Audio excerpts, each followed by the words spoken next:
We did I it. think we're live. We're Finally, live. upstairs. Upstairs, away from the basement. It's a little bit warmer. We got Charmander and all my old Boy Scout shit up here. Oh. Let's see if we can actually. Yeah, we're live. Okay. Yeah. So this Charmander had my girlfriend. Her mom goes to like the Goodwill bins out in Colorado, so they got way better loot out there. Yeah. The whole back was ripped open. You can kind of see where it got restitched. She restitched it, and it had candle wax on it, and she like fixed all of it. Like you great. can't, you like barely can even tell. It looks great. So It's an adorable plushie.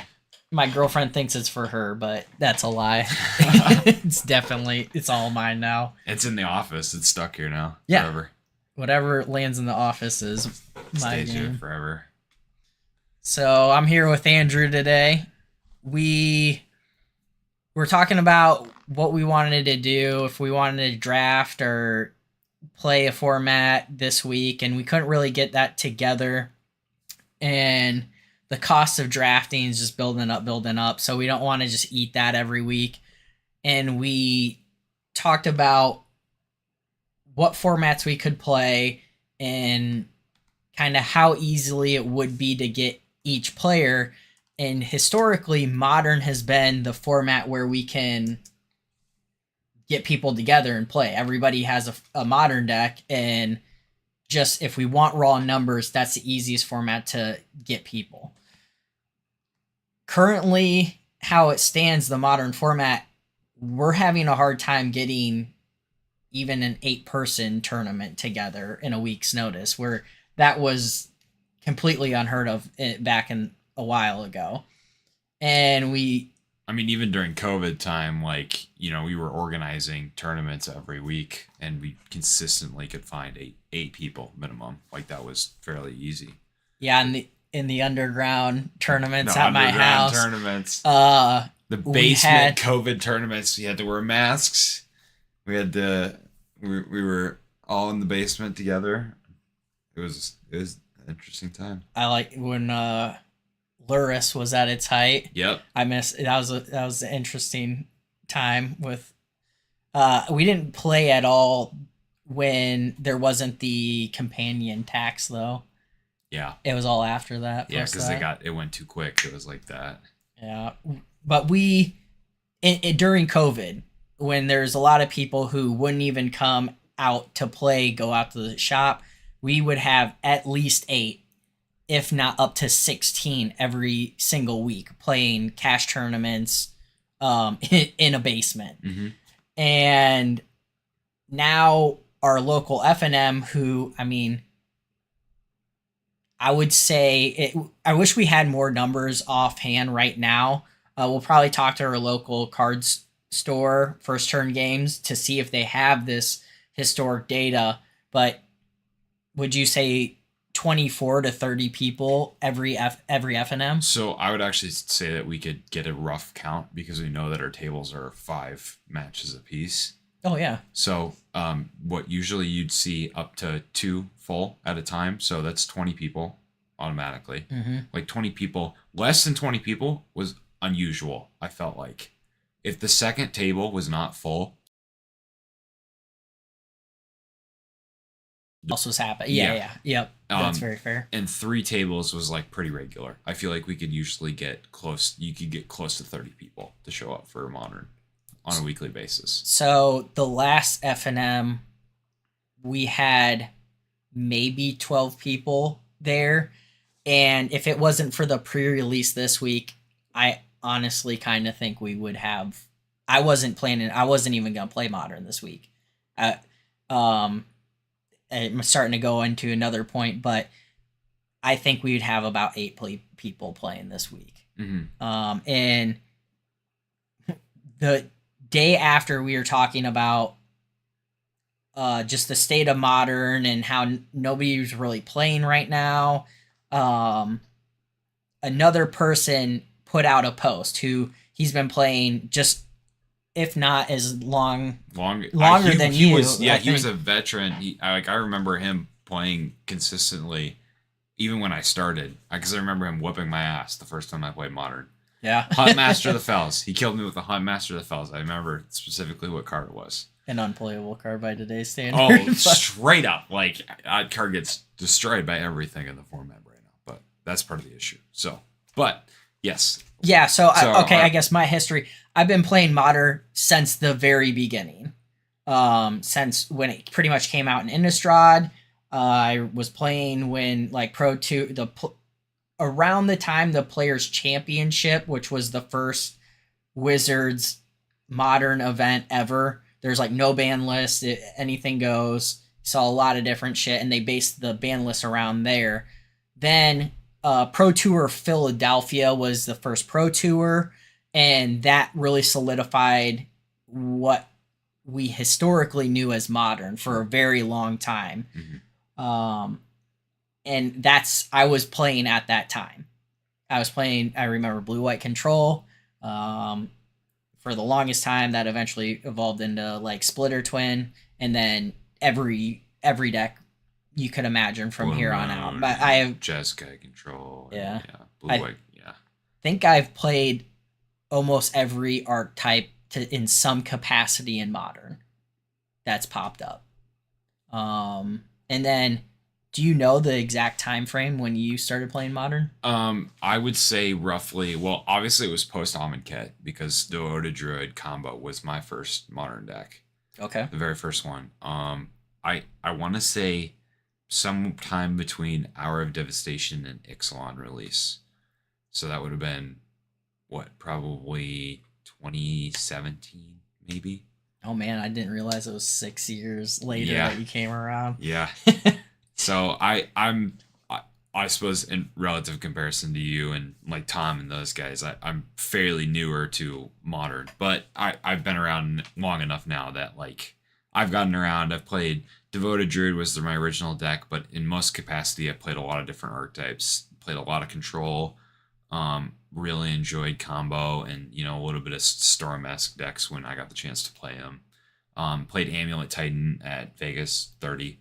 That was a really interesting experience. Taught me that Amulet Titan is a very fucking hard deck to pilot. It's very hard to pilot, and if you think you're good at it, you're not, and you got to keep learning because that deck is really hard. Yeah, what else? Always kind of enjoyed the 4-color piles a little bit too. Those were always a little bit fun. And I'll dive in more because that was one question I was thinking of today to ask you is like, what caused you to get into Modern, and then how you actually got into Modern, how'd you build up into a deck and things like that. Yeah. But let's go back to our friend Tom. He posted in our local Cedar Rapids group the day after we talked about doing this podcast. It was just crazy timing. And he put it best. Modern seems to be waning pretty hard at First Turn Games, our local game store. Over the last few months, I've noticed that F&M attendance for Modern has almost cut in half from where it used to be. And then he proposes the question, people who used to play F&M but have not recently, is there something about the gameplay, metagame, format that is enticing you to stay away? And then he closes it with, I'm just curious. And there's 19 posts from a range of people that I used to see every single day, every single F&M, to people who are a town over like 30 minutes away who would periodically come up and play. And some of the answers I've known, like it's summertime. It was a previous card store owner who said summertime is usually downtime and people don't play Magic as much, and it kicks back around fall. Mm-hmm. And I think Innistrad was a fall set. So when I like think back of like Innistrad kicked it off, like, yeah, maybe that coincided with that boom back. I know Innistrad was a huge set it was a pinnacle set for Magic in general, but it's that fall set. People have just kind of gotten busy with life. Another person brought up that it might turn around with the new RCQ season, which is going to be modern. Yeah. So that's a hopeful boon. Another big one was we do once a month legacy tournaments, and whenever we run those tournaments, people always show up and play in those. So it poaches the modern players. So we get like about 20 players for legacy once a month, and we can't even get those numbers on a weekly basis for modern. And that was showing us that it's not necessarily accessibility to cards and what people want to play, because modern or legacy is way more prohibitive when it comes to that. We're playing cards that are $1,000 to $600, and you need 4 of them. Whereas modern, where I'm looking at the deck list price right now, and the most expensive one I'm looking at is $1,200, which is an insane amount of money for a deck. It frankly is. I was doing a little research on this. I was watching a podcast with the professor and another guy. They do another, I think it was MM Cast, and they do like a modern podcast as well. They talked about, this was 3 years ago again, how do you get into modern? How do you jump into the format when you have these decks that are worth so much or cost so much money to just, not a lot of people just go into the card store and go, here's my $1,000. Thank you for a modern deck. I can go play now. Yep. And honestly, now that you say something about it, it really makes me think like, modern decks have not been this expensive. Like, typically, the one that you'd see as a standout deck that I remember always being expensive was Jund. I remember Jund was like the pile of mythics and rares that were just worth a lot of money, and they consistently worked really well together. Yes. And now, like, we're looking at Rakdos mid-range crashing 1, 2, 3, 4 decks that I can see right away that are just over $1,200 a piece. So yeah, it goes Rakdos mid-range at like $1,200, Crashing Foothills at $1,200, Mono Green Tron at $600. I was actually a little surprised by that. It's fairly accessible in the scheme of things. I think so. I mean, like the Tron lands, those are the main piece, right? And they've consistently just gotten cut in price over time. And then recently, Karn Liberated got reprinted. Yeah. I guess he isn't really even that played anymore, is he? No, he's not as played, and his price tag got cut into a third. Yeah. Burn is historically the cheapest deck, which is pretty consistent. $500. That price tag surprised me. I expected it to be less. But yeah, modern has always been expensive. I don't know. I haven't kept track of that. I've never been that person to be needing to purchase a deck or looking at that price tag. It's always, I need these 4 cards to finish the deck. That's where I've been. Yeah. And so it's not the total price of the deck, it's these 4 cards, and that's the obstacle. Yeah, I've definitely been on the flip side end before, where I have looked at these price tags. So I kind of have a little bit of a memory of what the prices of the whole deck in total used to cost. And I would say that a lot of the times when you were looking at the older like decks back in 2018, 2019, they're probably floating around $800 or $900. Oh, okay. And some less, obviously. Like the always remember being cheapest was like Burn, Storm, and even Devoted Druid wasn't that expensive to build relatively, just because it was the most expensive thing at the time was fetches. Like half of the cards you played, the normal creatures were just like commons and uncommons. So, yeah, I guess so. After talking about some of these things, we wanted to do this podcast as kind of like a State of the Union. And the mission of the like this podcast is gonna pretty much be we're gonna look at Modern as it stands right now, kind of tonight, and Andrew and I are gonna give our opinion on what we like and don't like about the format and where it's at, where we expect it to go. But then we might do a week or bi-weekly podcast where we go back and we oh no, Matthews. Hey, Noah. We go back and we start at the beginning of Modern, and even before they had the ban list, and we go, okay, what decks were in the format? What were they missing? Was the bannings justified? And then we're gonna, I think, do every year, and we might slow that pace down once we start getting towards like Modern Horizon 1, because and that's a big point that we'll make later on tonight. But once you start hitting Modern Horizon 1, the format changing just rapidly accelerates. Like it's an exponential curve.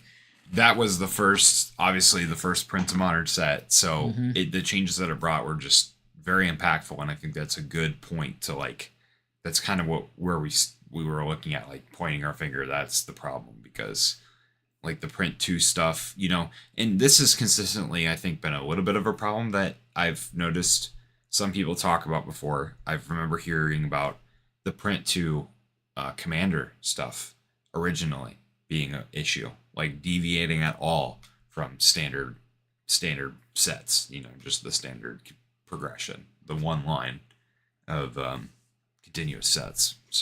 So Noah asks, so perhaps not necessarily access to cards, but instead the steep barrier to entry.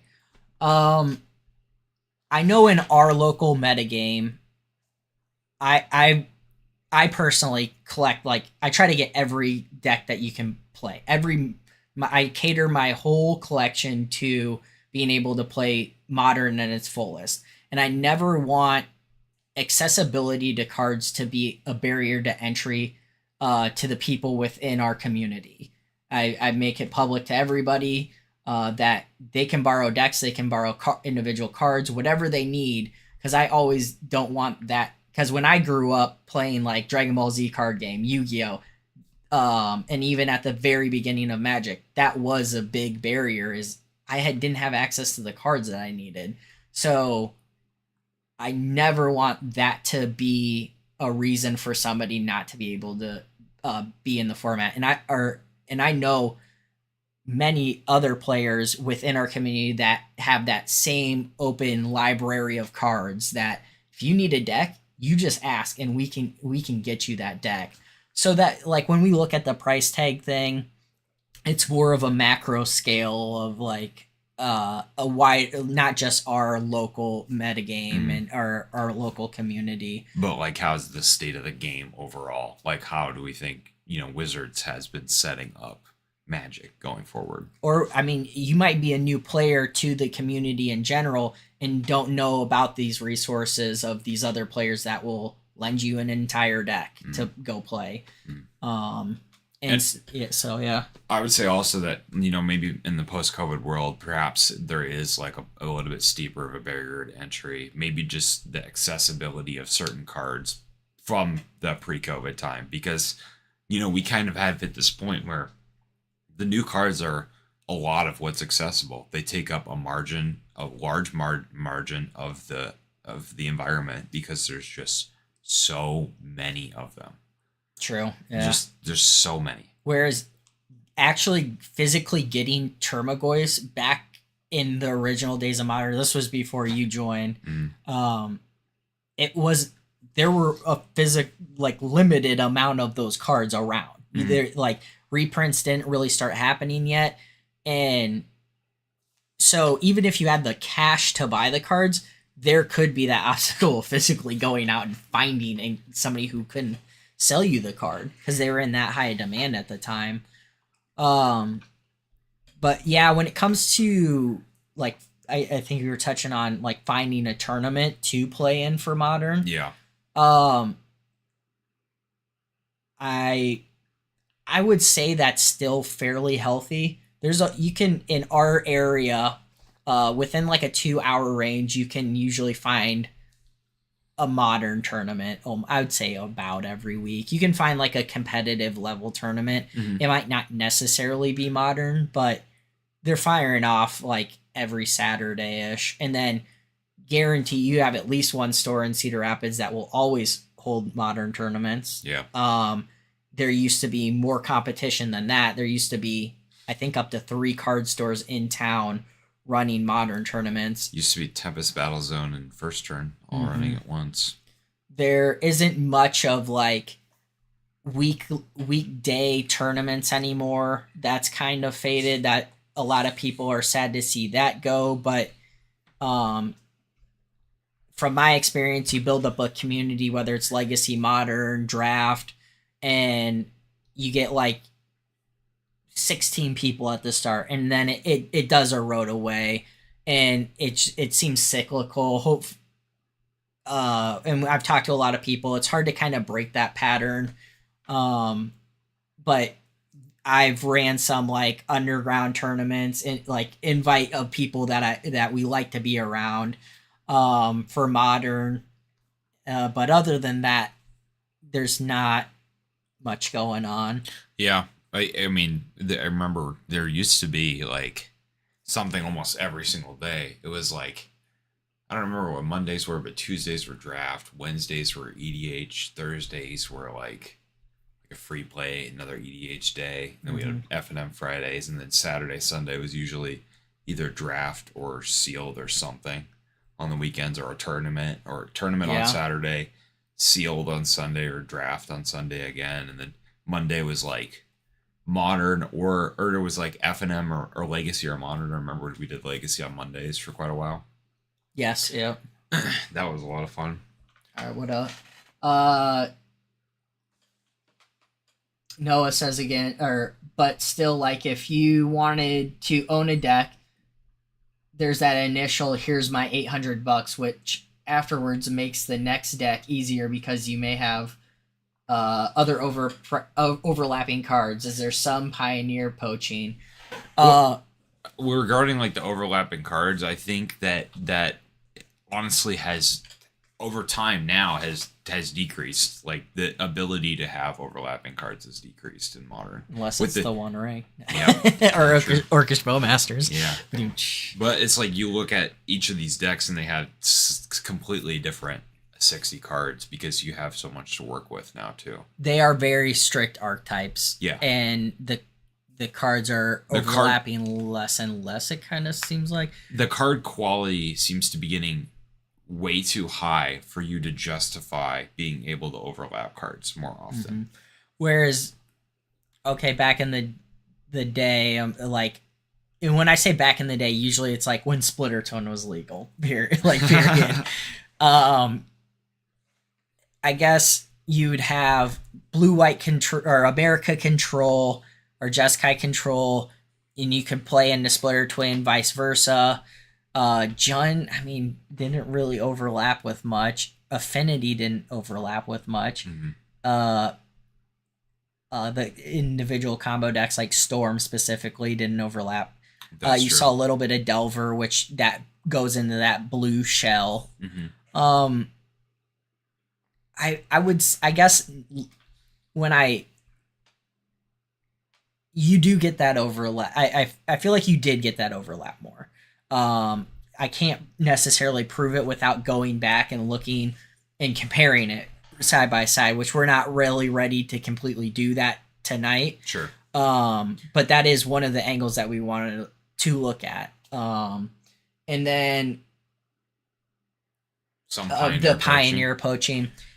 I mean, not everyone's so going to want to have their own formats, right? If someone finds a Pioneer and it's more interesting than Modern, like, it's what it is. They like Pioneer, cool. I mean, everyone likes their format for some reason or another. There's a reason why we like Modern and reason why we don't like this Modern right now. So. Yeah. Oh, I guess finishing the mission is there's a bunch of different things we can do to maybe improve the state of Modern. And it goes from like proposing different ban lists to maybe modern in its current like constantly flowing or getting new cards in isn't really what we want or expect the format to be. It's just pushing all of the archetypes that we like to play out of the format and force feeding us new archetypes and cards. Or is it maybe Pioneer is just going to be the new modern, and we need to take a scrutinized look at that and put our foot in the ground and say, like, WotC, please don't do any straight to Pioneer things, or was straight to modern cards a huge mistake and that should never have happened? If we find that to be true, what are the identifiable cards that really cause that to be problematic, and how can we avoid that, and how could WotC avoid that in the future? There's those are the main three things that we could look at. And then another big thing is, it like, are we just looking at the modern format with rose-colored glasses? Are we going, man, I miss the days of playing Splitter Twin, and I like that's bunch of Magic boomers.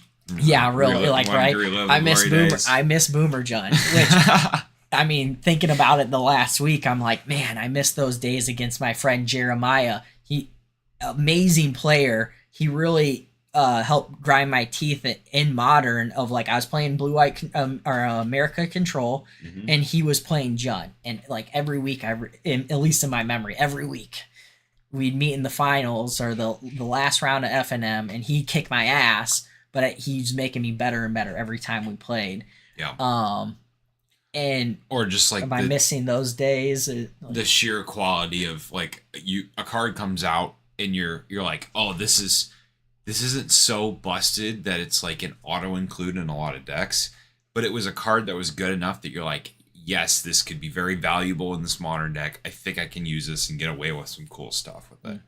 It was like, the one Planeswalker I remember really sold me was like Liliana the Last Hope. Like, her ult won you the game, but fuck, you had to struggle to get there. You had to kill the way to the top if you wanted to get there. But she was just like a valuable Planeswalker that did something interesting, but just wasn't like ubiquitous to a color. It never felt like, from my perspective at least, it never felt like, until Modern Horizons 1, Wizards of the Coast they would print cards and the players would go, how does this fit into Modern?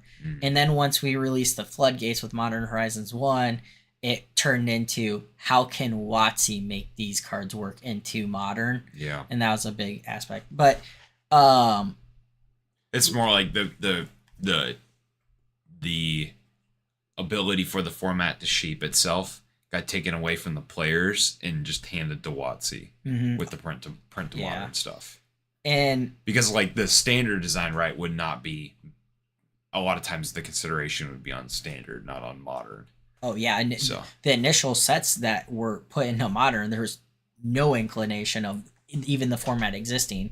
Like, extended existed, but that was a failing format itself. Yeah. And that's kind of another thing, is like, modern kind of feels like what extended felt like back then. Definitely not as bad. Not I guess I shouldn't say it to that extent, because you had no one who had a extended deck together. Whereas I still know a lot of players, at least 8 players, that are going to have at least one modern deck built all of the time. Yeah. Every day. You could, if you wanted games, you could jam some games. It's harder to find those casual games, or like those games to really play test and get better. Like, I don't see those. I don't participate in those as much anymore. Right. To just get reps in a modern and just play some of the format. It might be a thing of just I'm getting older. It's just not, I that's not how I prioritize my time. Or is it, I'm not enjoying the format as much, and it's not intriguing for me to go play the format. I mean, at least for me right now, I don't have a modern deck together. And a big reason for that is that a lot of it, I just don't have the cards. I mean, I I can think I'm like right now I could put Burn together. I could probably get Mono Green Tron together. I could maybe get Living End together if I add all the cycling creatures for it. But it's like it's just I don't know how to describe it. We are very vested in the format, and we have one new set come out, the Lord of the Rings set, and the power level of the cards have completely re-altered the format and have pushed us out. Mm-hmm.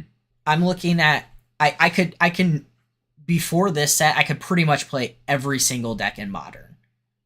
Like I think my collection covered everything, even like scratching the bottom of the barrel of like, oh, this random ass Saffron Olive list comes out, and it's like, who has the cards for that list? Oh, Lucas does, because he tries to get every fucking four of every card for no reason. Yeah. And it's like, I look at a card and I go, can't get played now, but maybe one day Watsy will print something. This is Modern playable. It looks good.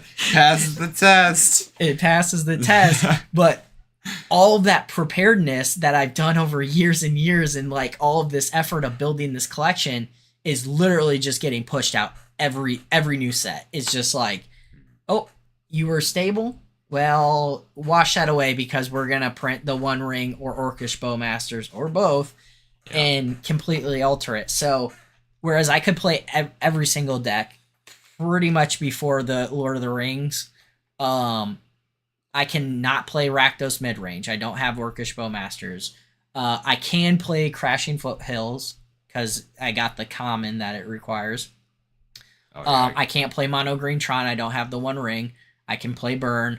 I can play most variants of Murktide. I can't play Omnath, the 4-color control Omnaths. Mm-hmm. Hammer Time I can play. Amulet I can play. Living End. Nope. Oh, yeah, most Amulet lists are running the One Ring now, so I can't play that. Living End I pretty much can play. Jund Saga I can't because of Orcish Bowmasters. Yawgmoth has a bunch of stuff. Bowmasters and Death Shadows I can't. Death Shadow, Dimir Control I can't play. Indomitable Creativity. I think, I'm pretty sure in most builds they don't play the one. Oh, they can't play the One Ring. No. Because Indomitable goes They'd into hit it off of Creativity. But whereas like I think they play it and they either play Bowmasters or in Domain Zoo. Mm-hmm. I think they also play Bowmasters in that too. But anyways, there's just like that's half the decks. Yeah. That you just can't because of 2 cards. Yeah, we can't play because of it. And Modern was built upon the premise of having a stable format and having a deck and being able to play with it over an amount of time. It's an eternal format. Yep. That was the allure of this format over Extended. Extended pushed your cards out and it just felt like old Standard. You're playing the same Standard decks. Whereas Modern, you had a deck, and that was always proposed by every pro player, by every influencer, was pick a Modern deck and stick with it and play it. Yeah.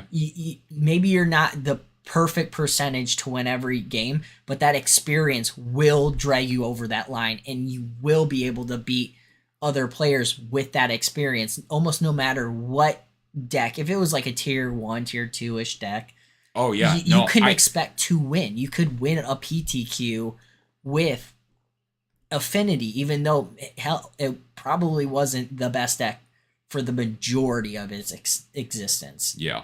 The deck had some pretty like it just being all artifacts was very flawed. Like you could break it apart very easily. But yeah, it just oh god, there's something you said there about oh,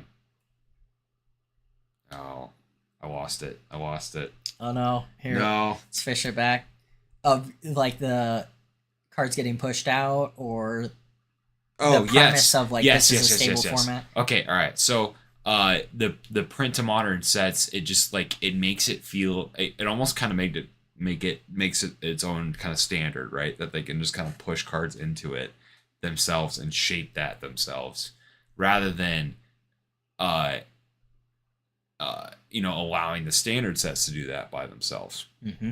But and then also, not only are we having to deal with the card quality that's coming through on the modern sets, but also the speed at which they're delivered to us. Because it's like standard set, modern set, standard set, and then another modern set.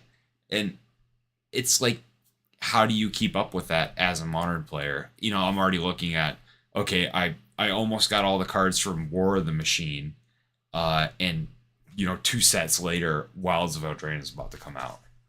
It like, how do you even bother keeping up when you're trying to get 8 to 12 cards per set, and that may not seem like a lot for a single person, but when each one of them's a rare that you need as a 4 of in decks, it's almost ridiculous. Yeah, when I've with my collection and my ability to trade for things, which trading economy has gone to shit. Like nobody trades anymore. Yeah, which hurts in general. But and that was I don't know if that's a symptom of COVID or what, that you just don't see people trade more often, or they're just like people don't want to manage the cards anymore because of how fluctuating the markets are. Yeah, we should have Riley on to talk about that at some Honestly, point. I have he my probably opinion. knows. Like my perspective is, it's a hot potato market of like they're reprinting things so fast that and people just don't want to bother. It's like it's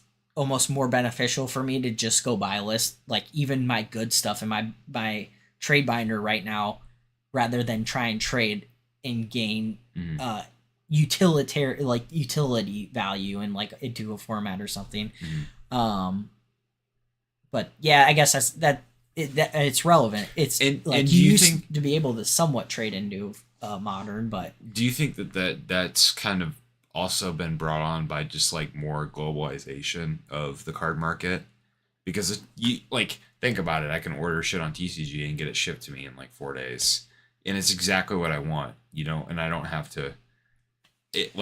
It's just a lot easier to send and receive cards, through mail for some people, especially because they don't have to leave their house to do it. I mean, Star City Games, Channel Fireball, and TCG Player, eBay, all of those entities existed from the beginning of modern. Yeah, and there's like hasn't been any revolutions in that market really of like the card transaction market. I just think that I think that's been pretty. It has, absolutely. And then especially like post-COVID, like, I don't know, just, people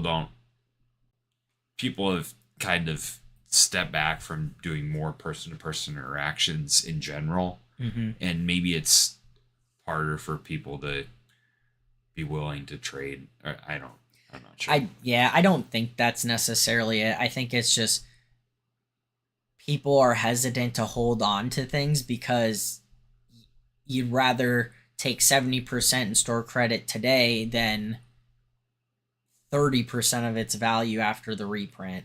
And people can't, it is impossible to keep up with it today. And liquidate and move into new types of cardboard that aren't going to get reprinted. And it's just, it is untenable. It's like I think that's why Riley got out, but or is kind of getting out of the trade game. It's motivating me. I'm just too old to just off everything and call it a day. Yeah. But that influx of cards, the reprints definitely help, but not if they're just reprinting cards that are getting pushed out by newer cards constantly. Yeah. So with the investigation of like this format's birth and like it came off of the back of Extended, I'm pretty sure this format is pseudo rotating faster than Extended did by the end of Extended's life. I think Extended was rotating every year by the end. It was I think like 2 years ish. They mixed it up a bunch of different times, so it's hard to go. It was this many years and then it rotated. But the format is rotating. Modern is hard rotating every year. I would be comfortable to say. Yeah. So, and I just took a look at the release dates. Literally June. Every 2 years. So Modern Horizons 1 came out in 2019. Modern Horizons 2 came out in 2021, and Lord of the Rings now in 2023. And Modern Horizons 3 is coming in a year. Mm-hmm.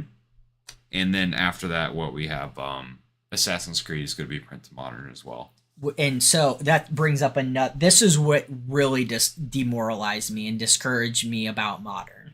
I think within a 1 year time frame, we're looking at 4 sets that are direct to modern sets. The Lord of the Rings, and then there's like the new Lord of the Rings cards that are coming out closer to winter, like in fall or winter.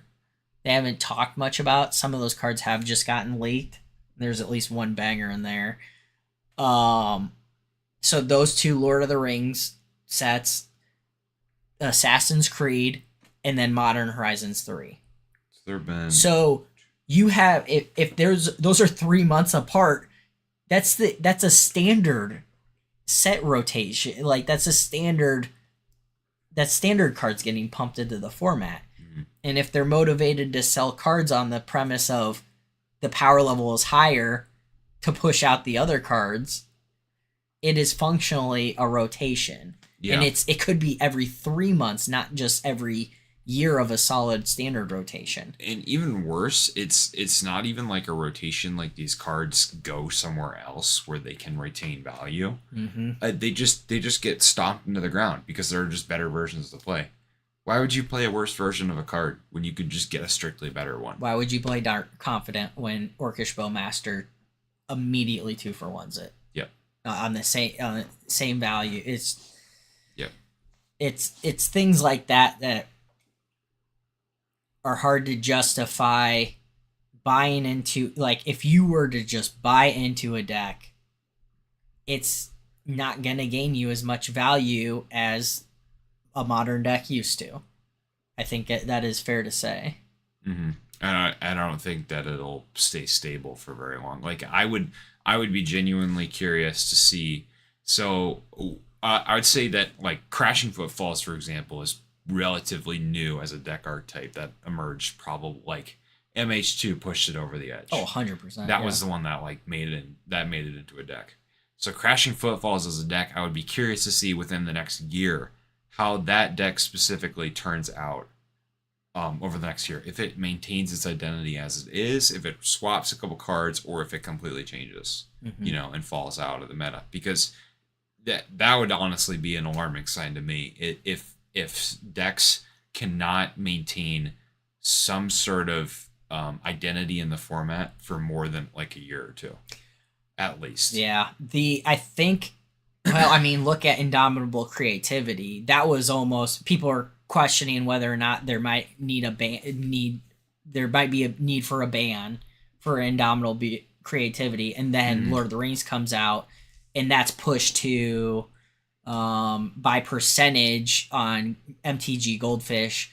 It is 14th in the metagame. Yeah, it went from a strong number 1 with high percentages to 14%. Or 14th place. I'm looking at MTG decks, and it is in 11th place on here with only 3.06% of the meta. And it's marked as a tier 2 deck now. Yep.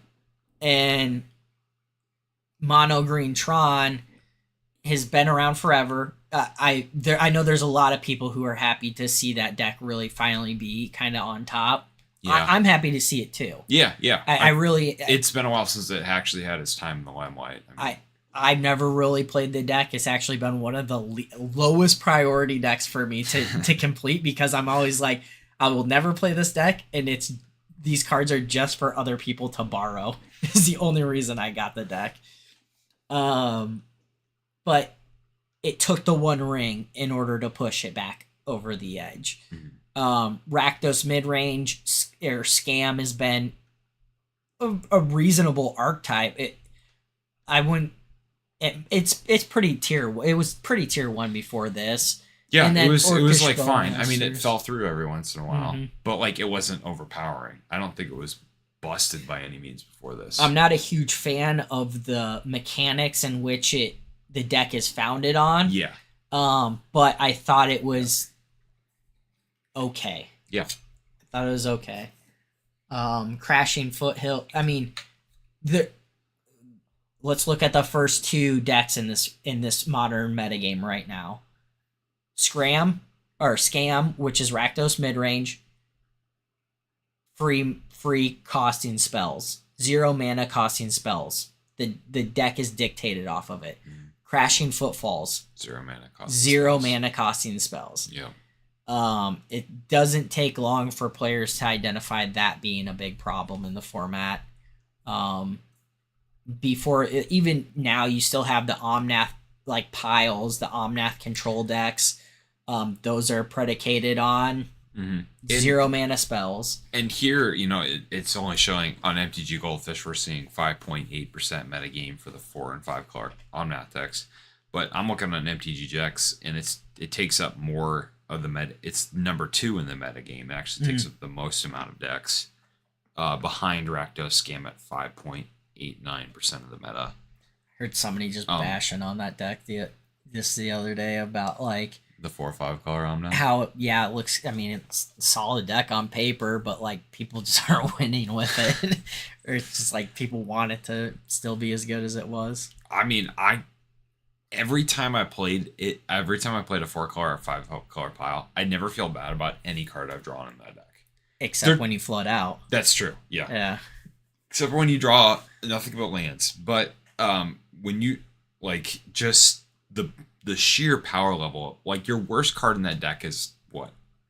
Probably like an Abundant Growth, and that still fucking draws you a card on ETB. Mm-hmm. Like everything draws you a card in that deck or does something. And it just, I mean, I guess in every format there kind of is that pile, but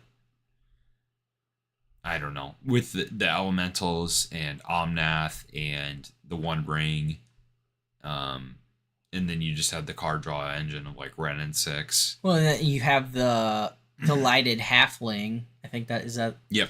That makes it uncounterable now. Yeah, one of the actual ways of getting to counteracting the One Ring, they directly print a card that is good enough to play on its own to support the One Ring and counteract that one other angle of attack, like the one that conceivably would be,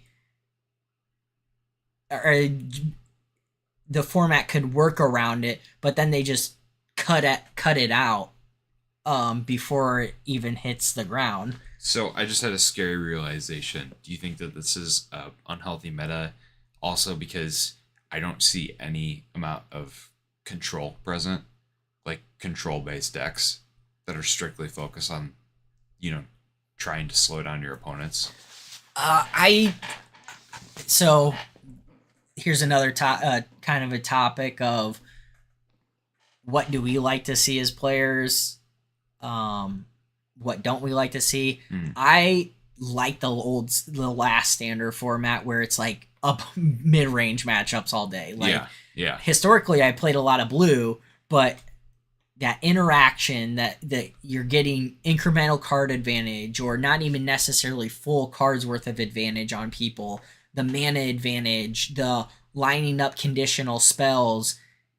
That is really what I like to see as a Magic player, a modern player. Yeah. And I'm not seeing that as much anymore.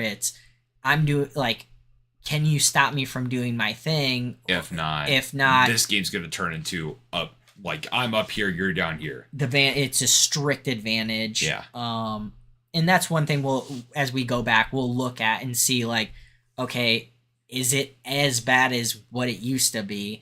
And I don't think it is as bad as it used to be, but it's like, it's hard to say that when you're looking at Scam as the first color, and if you're going turn 1 and you're evoking that grief and flickering that grief, you're ripping 2 cards from their hand. Like, yeah, you get to double Thoughtseize them and get a 4/3 with menace out of it. Thoughtseize has historically been one of the most powerful cards in the format, yet you're doing it without any condition on the cards you can rip, without any tax to your life, any of those factors. Hmm. But and then yeah, crashing footfalls had it. I guess I'm sorry. I don't want to just go down the list of decks and complain about each one now with their free magic or free counter or free magic. Yeah, Constantly.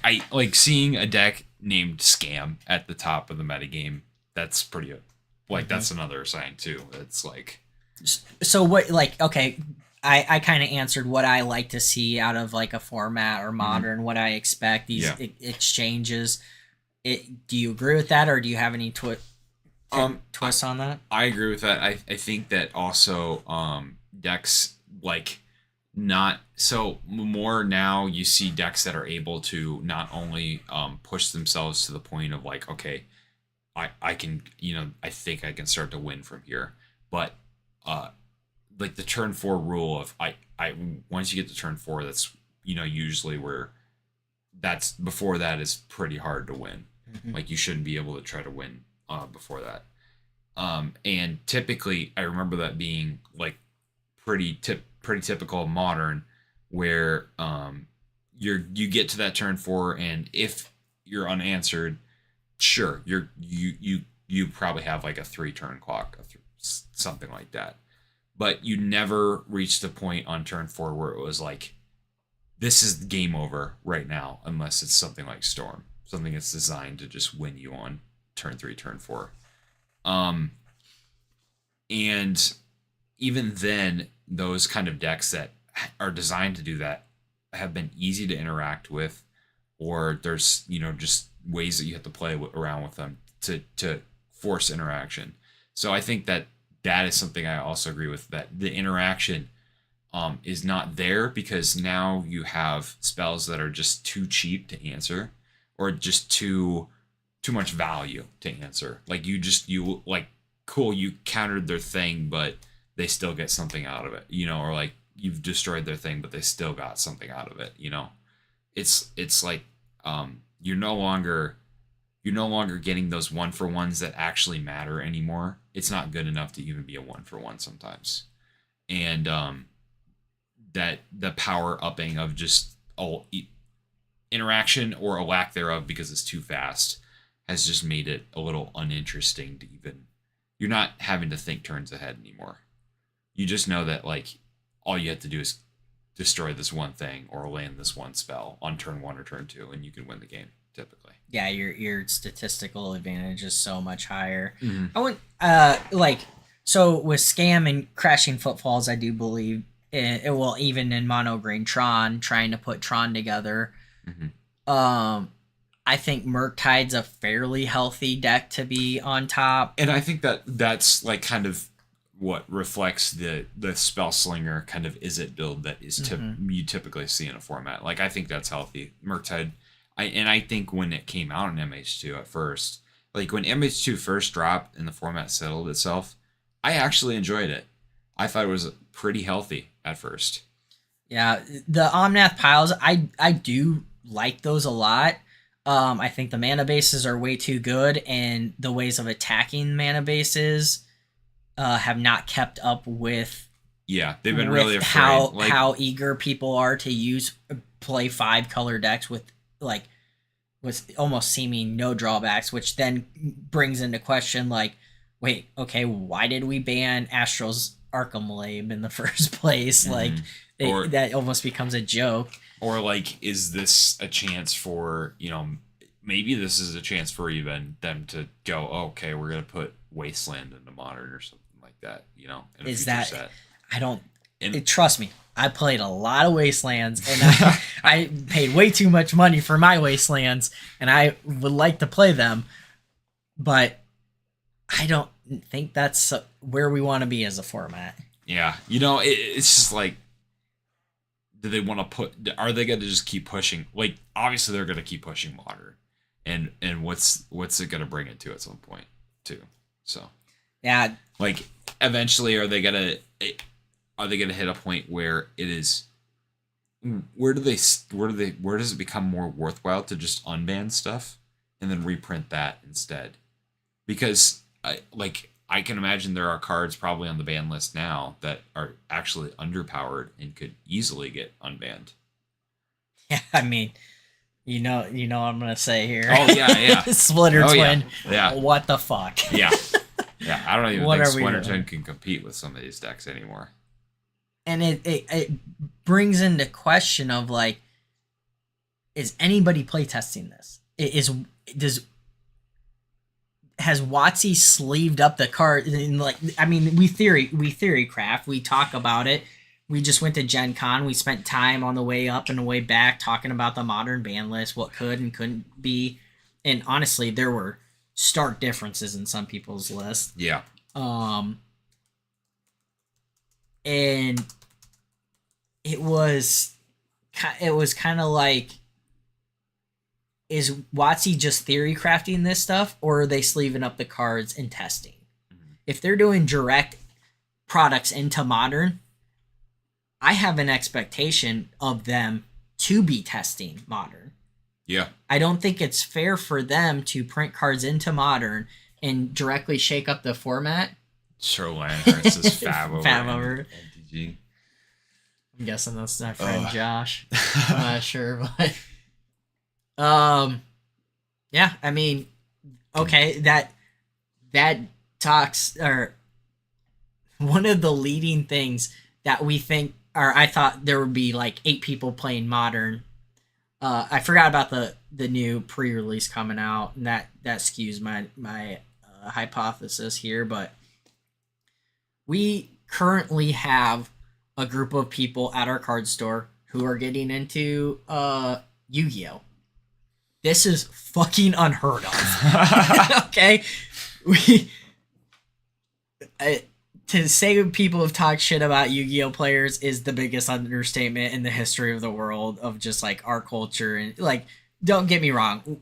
If you if you came to the card store, you would be completely invited. We welcome you.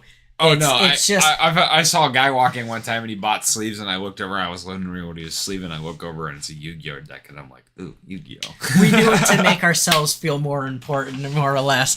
But there's a group of us, including myself, who are getting into Yu-Gi-Oh, and it's like, I'm sitting here doing this, going, has Wizards of the Coast just completely failed me? That in order to like feel anything, I have to play this entirely new game that I've talked so much shit about and just like, and I'm investing in the card pool, the formats, all this kind of stuff, and I'm going, this is less of what I actually want to be doing. Yet I'm spending money on this card game, and I feel like it's just completely no value. Like, I'm spending the money on these cards and I will never see that money again. Whereas Magic cards, I never feel that way.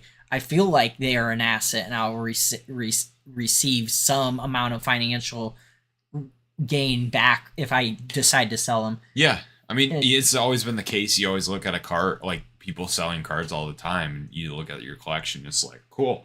If I want to, I can sell this at 50%, or 60% value of all the cards in there, and someone would snap buy that off of me. Yeah. Like right away. So then their format that we're all jumping in on is called Edison. And it's I kind of told Andrew and our friend Brandon about it, and said maybe we need an Edison format in Magic the Gathering. So Edison is from the start of Yu-Gi-Oh! All the cards from the start until this tournament that was held in Edison, New York, I think. Uh-huh. It was like their version of a pro tour or something. And it was like, people went back and looked back at the history of Yu-Gi-Oh! And went, that was the healthiest metagame we ever seen. We liked that gameplay. It was before all this weird shit came into the game. We don't want to play with those cards. We want to play this older version of the game. And there are a fucking ton of decks. Like, I want to say there are 10 viable decks. Mm-hmm. And there are 5, and there's no, like, this is the best deck, period. And end of story. Yeah. It just doesn't really exist. Yeah, there's no dominating. There are at least 5 decks that are, like, tier 1. Or S tier is all the tier lists that I've been watching. I would say. S tier decks. And then I look at the gameplay and I'm like, this isn't really interactive. It's like I win on turn 3, or I win before turn 3, or you win on before turn 3, and it's here's these loops of interactions, and if you don't know them, then you're kind of screwed. If I know them, that's it. Like, and I'm gonna execute on it. Mm-hmm. It's fun. It's nostalgic to go and do that, but it's the concept of it. Maybe there's a time frame in Modern that we can like all agree on. That's what we liked, and we want to fucking lock it in at that time frame. Whether it's a Pro Tour, whether it's like a set came before a set, maybe that's what we as like a community are kind of wanting to do. Mm-hmm. And it holds the tide on Modern from WotC's angle, because they have control on like every aspect of this. They have control of the ban list. They have control of what cards go in and what power level it's dictated at. And all we have control over is whether or not we buy the product and continue playing. And it's looking like people are showing that they don't want to play the format. And I know from my personal experience, I'm not buying those cards. I'm not buying the One Rings because it's going to either get outclassed within a year or banned, or it's going to get banned. And there's no way there has to be a response to it because it's just too ubiquitous in the format. I don't like the play. I don't like the play type. I don't like the Orcish Bowmasters. I'm okay with. I think it's very powerful. But I am way more okay with that card existing in the format. I think that card, if that card was the chase card of Lord of the Rings, I think that would have been fine. I think if that was the strongest card in the set, that would have been fine. Mm-hmm. I think that's fair because, like, I mean, I think it's fair to have like 1 or 2 standout cards a set that actually do have relative, ground shaking impact on a format. But the ubiquity of a colorless 4-mana spell that gives you protection for everything for a full turn and draws you 3 cards for 1 life. And it has indestructible. The indestructible is what really kills me is they broke the color pie to give red an exile effect to specifically deal with this card. Yep. It was probably the indestructible was probably tacked on there for flavor aspects, and now you can't.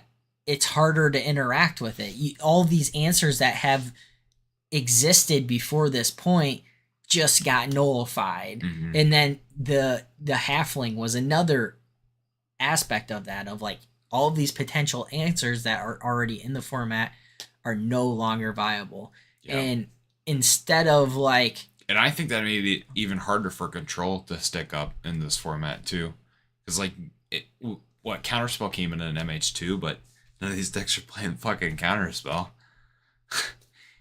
I mean, it's just not good enough, right? We've had we just like cards just keep getting better and better. Yep. And we have Prismatic Ending, we have Counterspell. I mean, I'm not a huge fan of Prismatic. I play the card a lot. Yeah. I'm not a huge fan of it existing. Mm-hmm.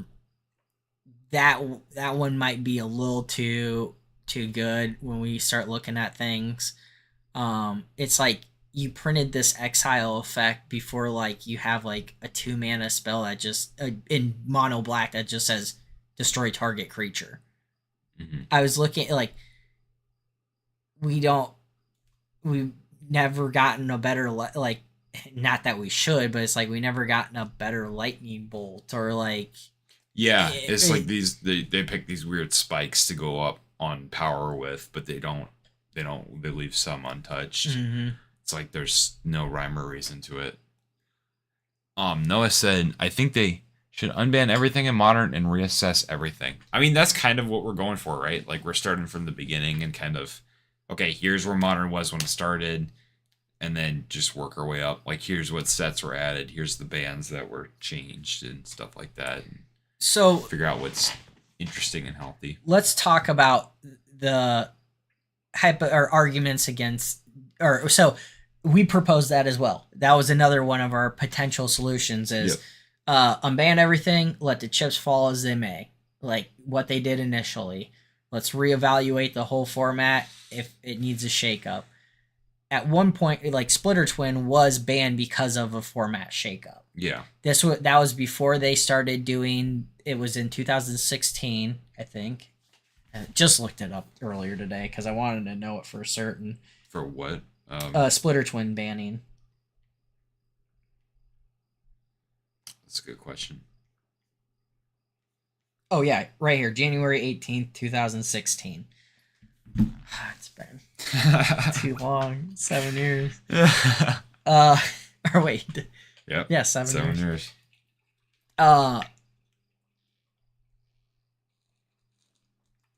People, okay, so some people would say like, okay, there's just obvious cards that should not be on there. We've seen it before. I think it's almost apples to oranges. The last true tournament that I remember doing this was Star City Games at like an actual massive competitive level. Mm-hmm. They did it, and it was like a bunch of Eldrazi decks. It was not what I expected. They did like an unban tournament. Oh, and I'm completely for it. It's just then we have to have Wizards of the Coast go back and reassess everything and not just have them default back to their original opinions on cards and the metagame and how it is. I am under the personal opinion that the One Ring has not been banned out of Modern because of financial reasons and set selling reasons for Wizards of the Coast. Yeah. And that made me really question their motivations behind the ban list, and whether or not they should even almost have the authority over the ban list at this point, because it's a huge conflict of interest, and we no longer have the checks and balances that I think we did. I think back in the day, like I felt like I could trust them with it. And it was a lot. I feel like there was against the player base. More of Wizards is like floating up here, right? And they're just communicating down all this fucking product at us. But we send them feedback back up here, but like, look what's come of it. I mean, you can even see the, look back and see the, what is it called? Where they did the fireside chat or whatever. Mm-hmm. That was a fucking joke. That was an absolute joke. There was no like exchange of information. There was no reassurance of the player base. They don't care. It just displayed that they don't really, it seems like they don't care. Yeah. And it's very frustrating, especially, and we said this before, that all these formats, especially the Eternal formats, have been made by the players and built by the players. And once again, we've lost the checks and balances of this being a player-made format. It's, turning into a WotC-made format.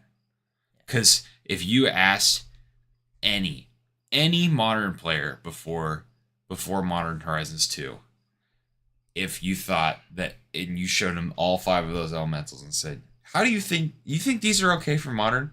I said, fuck no, get those things away from me. Yeah.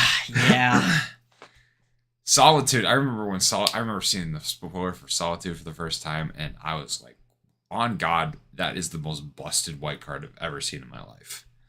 I have one mission, and it is to get 4 Solitudes. I don't know how this format's going to pan out, but I know at the end of the 4 Solitudes are going to be worthwhile. I need those. Yeah. Oh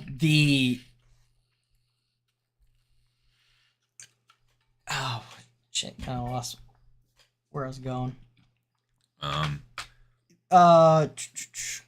Talking about the control of the format being given over to WotC, and because in EDH they WotC has their ban list, but they practically they've almost disregarded that at this point.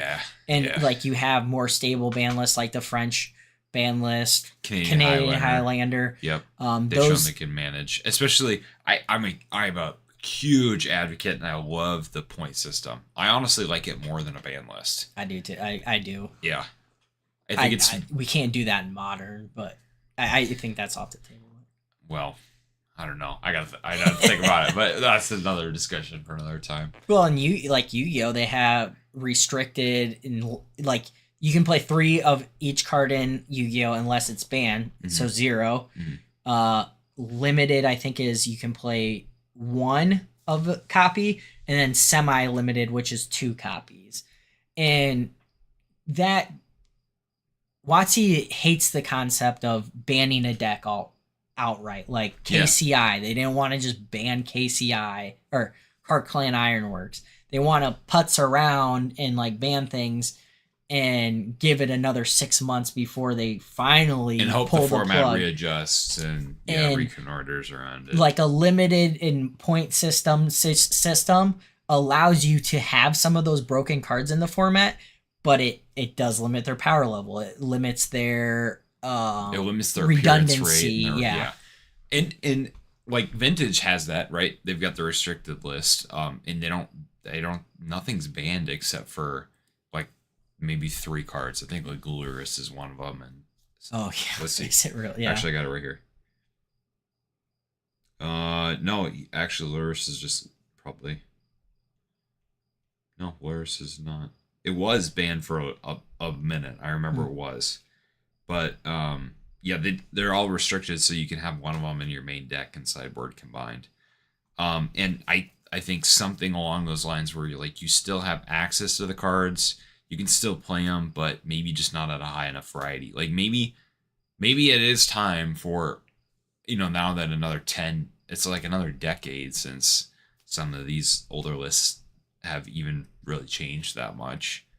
So maybe it's time that Legacy and or Modern received similar treatment where the cards are no longer banned outright but have a limited standing because they're just too powerful for that format. I wish there was a big enough data dump with either WotC doing the playtesting or the player base doing the playtesting to be able to solve that kind of stuff. But it is a huge obstacle. Just managing a ban list in and of itself is almost an impossible task. That's true. I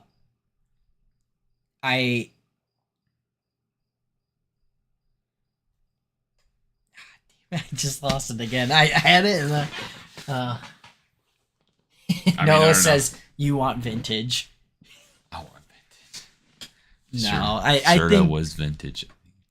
I do like that the fact that like it is an option on the table.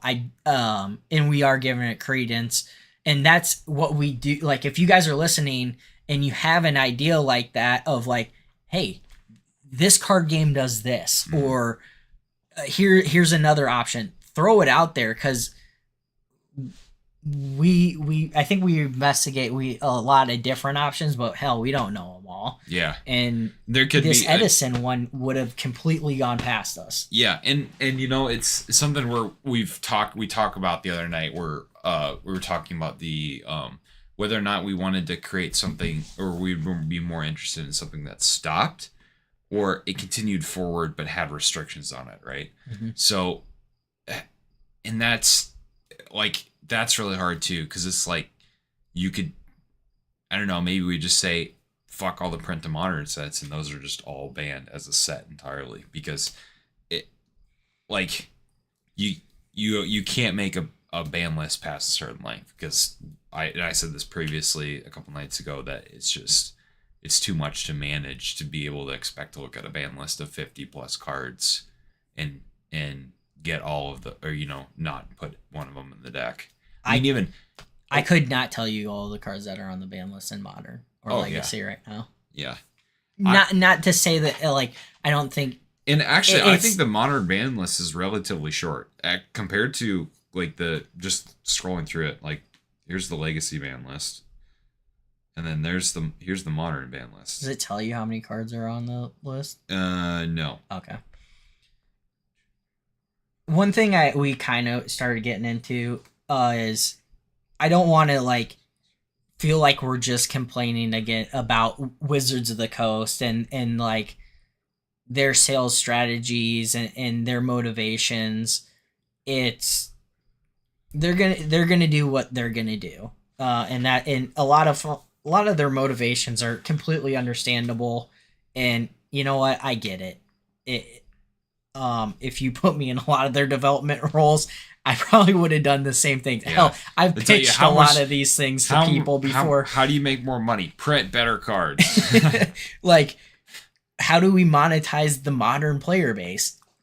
Print them cards that they have to fucking have. Okay, like, yeah. I get it, but it's become too much.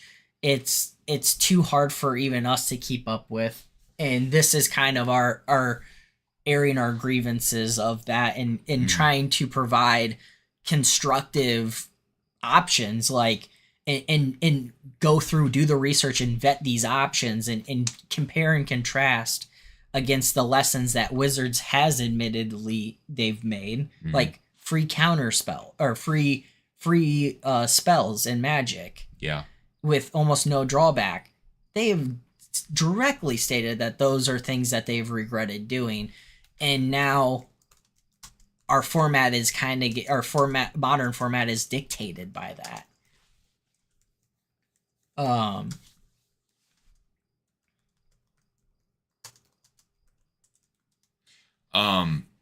Yeah, I mean, I think that would be a really good idea would actually to be look at the history of a certain type of card, like Lightning Bolt. You know, how has that changed the format, or how have certain types of counter spells affected the format? How has free spells affected Magic in a format? Oh, did we just? I don't know. I think we lost video, at the very least. The mic's still going at least. Yeah. Yeah, it wasn't charging. Okay. Oh no, we lost the camera. Well, Can they still hear us? Yeah, I believe so. Oh. Noah says, I really think the ban list being third party managed is a great idea. I agree. I don't really. If I were to grade kind of some of the options on the table, that is one of the higher up ones. Yeah. And hell, maybe they don't even want to manage it. It just might be Wizards of the Coast as a corporation might go, this is just a cost to us. Yeah. And if they can negotiate some type of work, like, please don't ban any cards within the first 3 months of them being out. Mm-hmm. I think if we set that if that expectation was set to the player base by the third party and negotiated with WotC, I think that's fair amount of time to play things out and see where formats lie. Well, I think that's what's needed. Honestly, it like you can a lot of cards previously, some have stuck out as to people as busted right away. They're like, oh, this is busted, blah blah blah, and a couple weeks in, maybe it's too strong for the format to exist, but I feel like sometimes those cards maybe don't get a chance to relax into the format and let the format readjust. I feel like there have probably been times where WotC has just made a rash decision for the sake of the player base lashing back at them, but I do remember my point I was gonna make of bannings. Mm-hmm. So from my perspective, and you might disagree with me here, WotC doesn't like to ban cards because let's look at the consequences of banning cards. Yeah. Of the one that really sticks out in my mind is this hypothetical player who just bought into this deck that got its card banned from it, and they are no longer able to play Magic. Yeah, like the deck falls apart. I don't know very many, and I'm sure it's different in other areas, not like our local community. Mm-hmm. I think our community is probably somewhat of an anomaly in this perspective, but I don't know a single modern player who, if a card got banned, they're like, that's it. I can't play. Yeah. My deck just, I can't even work into a new deck, or I don't have access to another deck. I am just flat done playing. Yeah. And it's not a precedent you want to constantly do. I think Huey Jensen is changing the standard rotation or ban rotation because he's afraid of that. That's the attitude at WotC right now. Mm-hmm. But it's like, I've always questioned that hesitancy to ban a card because of that feel bad moment with a player. Is anytime that I've walked into that situation, I know I have a full expectation. I'm playing this deck and this card might get banned. It is a utilitarian reason I'm playing this deck. It is that good. I'm going to gain that much of an advantage to make up for the cost of that card getting banned. Yeah. And half the time, if the card's that damn good, EDH is going to want to play it, and it's going to mitigate, put a floor on how far that card's going to go down. Right. KCI pretty much stayed afloat and went up. Oh yeah, it did. It's higher than it was when it was legal in Modern. Yeah. So I'm not super afraid of that. I think you're gonna lose more players by not banning a card than pulling the trigger and banning a card. Mm-hmm. I think there are more people who are walking away from the Modern table because of the One Ring than are gonna walk away because you ban the One Ring. Yeah. And the longer you let it sit, the less likely they feel like it's gonna get banned. Yeah. And it just establishes once again like the discontentment with the players and not being listened to by WotC. Yeah, and Noah pointed out one card that I knew I wanted to get to at some point, which is Hogak. Hogak was that deck. Yeah, Hogak got it ripped to shreds. Hogak was the last. Eldrazi too. I mean, Eldrazi floated around for a little bit, but it was like it was the deck, and then it wasn't the deck. Yeah, I mean, I think it's another thing that I know too is like there's no real way to. I remember Eldrazi cheating in Eldrazi used to be one of the ways to win in Modern. It's not even on the radar. No, the only one that does it is Mono Green Tron, and they play him fair. So as fair as Tron. That's fair as Tron plays. Yeah, I mean, some of the decks that just like got banned outright, Hogak, Eldrazi did not get outright banned. No. The Eye of Ugin, they took out Eye of Ugin, which the deck did putter around for a while after that. It still got a power level. I was really nervous. What was the most recent deck that had set that had Eldrazi stuff in it? I was really nervous about that set. It was Zendikar again? Yeah. Yeah, Zendikar Rising. Or just are you talking about Battle for Zendikar and stuff? Battle for Zendikar, I think. I don't remember. Battle for Zendikar was Ulamog Ceaseless Hunger.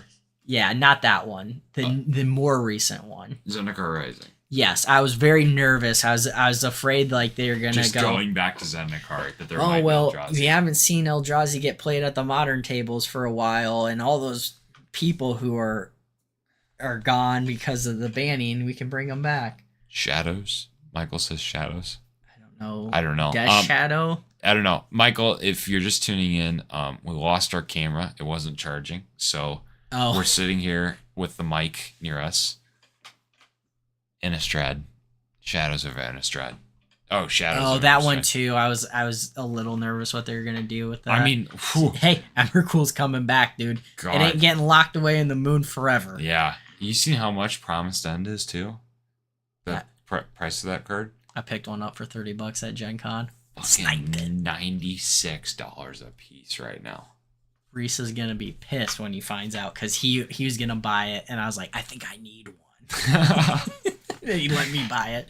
Oh, I think Brandon still has the Russian one. I have traded to him. That's Village Bicycle right there. Yeah, you got one of the Russian ones still? Oh, fuck. No, that's the one. Oh, I thought I had two. Or traded to Oh, at one because point. there's the one that like Yeah. I got in a trade, traded it to somebody, then got it back, and then I traded to you, and I guess we'll just say that's the I one got it Brandon from had. somebody. No, I got it from a guy out of his box, and then that went to you, and then you traded it to Brandon. Maybe I don't know. They got the Brandon somehow. I know Brandon still has the Russian one. No, I traded it away and I got it back. At Oh, some really? Point. Yeah. Ooh. If you traded it away, then you had it before, and then it went to somebody else. Then it went to me. Then it went to you. Yeah, it was all over the place, and Anyway. I loved it. If Brandon ever gets rid of that Russian Promised End, I want to know. I want to to know. swap it. Yeah, I want it. There's a couple cards like that floating around. I feel like probably most people who have been in Magic for a really long time kind of feel that there's a couple cards that float around the Cedar Rapids, like their community, that for the most part where it is, and hope that it stays in the community. Which is another thing about like the globalizing market and everything that's a little bit difficult to compete with sometimes is that you'll lose that. Like sometimes those cards will leave the market, and people will leave the market with their cards. Yeah, it's weird because there's certain cards that I get attached to over time. Like they're historical. Like I've helped out our card store sort of like I've sorted millions of cards in my life at this point, and I've seen like I can see the history of cards in Cedar Rapids based off of that. And there's like somebody opened like a case or like a few boxes of the Mirrodin set in a Chinese like a Chinese language. I forget if it's simplified or traditional, but I love hunting those cards down because I know they exist and people have them here or there. Yeah. And I'm like, I like finding those, and those are like my unique pieces. Yeah. And I'm like, who the fuck opened these? Where'd they come from? But yeah, that's a little side tangent. Oh no. It just like there are those cards that are just unique to every group. The German bolts, the Riley's German, I think it's German, Swords to Plowshare is like there's weird cards that have a provenance to them. Yeah, that's what I really like, finding those cards and keeping a hold of those. The story and the story behind it, or the person behind it. Yeah, it's interesting, especially like reserve list cards. You can see the wear and the love on them, and like that they have received play, and you don't see that as much anymore with Magic cards because they're sleeved, obviously. But it's like you think about how much play time that cards get, and they still manage to keep up even after 30 years. My Scalding Tarns, dude. Yeah. Cracked a lot of fetch lands. Cracked a lot of Scalding Tarns. Well, I guess, is there any other big point? So next episode, I think we're going to start from the beginning. Yeah.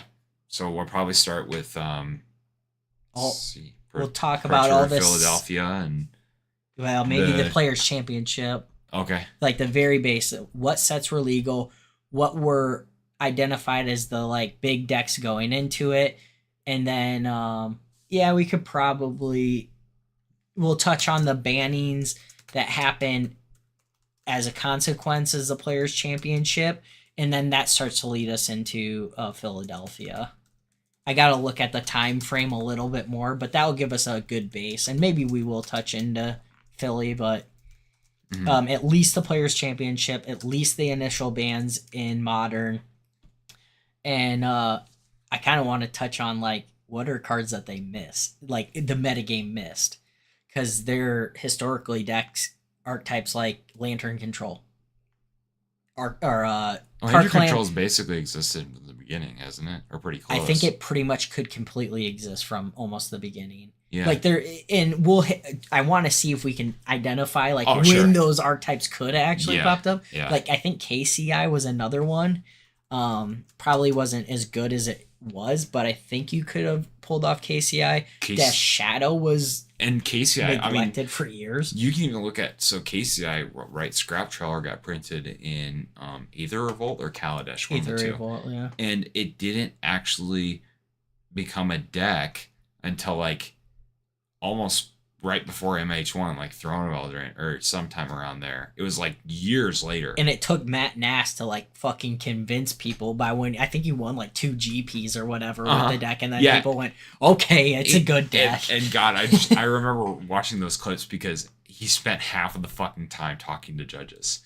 He spent like literally half of the time he had to be talking to judges to convince them that it worked. I got a pretty good KCI story when we finally finally get to that. But yeah, so we'll cover those, and then as it stands right now, we're gonna add a year worth of sets every episode, and we'll throw in tournament memories, like I said, cards that were missed. Yeah.